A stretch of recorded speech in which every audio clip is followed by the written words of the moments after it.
O2 Jyväskylän päävalmentaja J.P. Taskinen. Karsintasarja alkaa lauantaina. Merikoski tulee meille vastaan. Minkälaisilla fiiliksillä lähdetään playereihin? Odottavilla fiiliksillä, ei ole ikinä kaveria tavannut.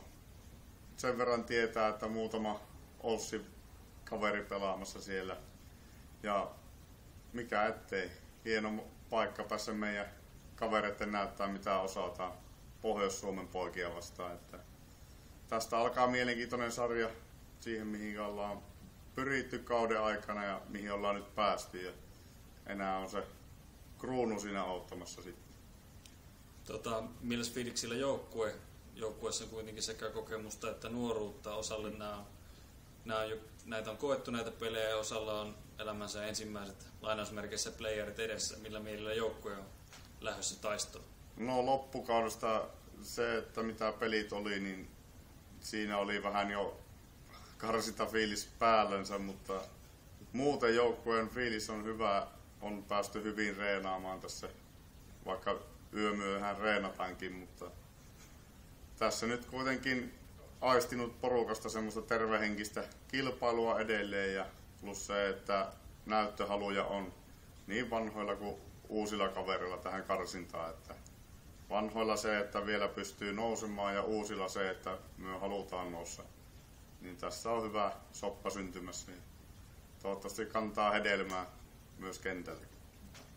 Onko joukkue kunnossa, onko loukkaantumisia tai muita huolia? No ei tässä loukkaantumisia enää pahempia, että tuossa nyt viimeisissä peleissä niin Hyvärin Lauri sai vähän nilikkaansa pienen tällin, mutta näyttää olevan etuajansa kunnossa. Että arvio oli, että 5 viikkoa pois, mutta tullutkin jo muutama viikko etukäteen ja hirveät pelihalut on. Niin ei tässä muuten terveystilanne näyttää aika hyvältä, että ei siellä oikein ketään ole kipeytyneenä. Että kun on kova halu pelata, niin pienet vammatkin, niin joo, niistä ei puhuta. Ne alkaa paranemaan kummasti nopeammin. Joukkueella oli selkeitä vahvuuksia runkosarjassa tuo puolustuspeli. Maaleja omia ei mennyt juurikaan jonkun verran heilu verkko toissakin päässä. Et milläs pointeilla O2 tulee pärjäämään tässä sarjassa? No sillä omalla hyvällä pallollisella pelillä, mitä ollaan pietty muutamissa peleissä, plus se, että kova tiukka puolustus ja siihen lisättynä hyvät maalivahit, niin ei meillä silleen ongelmia pitäisi tulla olemaan. Mutta saa nähdä, mitä vastustaja on keittänyt tähän sarjaan. Joo. Sarja alkaa tosiaan lauantaina prime timeissa, lauantaina kotiottelussa ja toivottavasti saadaan iso yleisö paikalle kirittämään joukkuetta kauden parhaaseen peliin. Nyt on sen aika nyt tulla jo.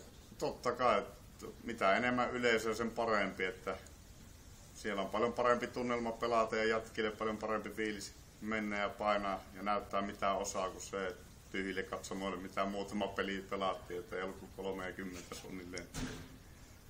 Mutta että mitä enemmän oli siellä alkukauden peleissä, oli 200 vähän reilu, niin se tuntui ihan kunnon härdeliltä, että siinä oli jo itsellekin hyvä fiilis, että tässähän on hyvä meininki päällänsä ja saataisiin nostetta lisää vaan, että yleensä kun tulee paikalle enemmän, niin sitä parempi meininki siellä on niin kuin penkin takana kuin kentällä, että se tuo aina semmoisen oman hyvän lisänsä.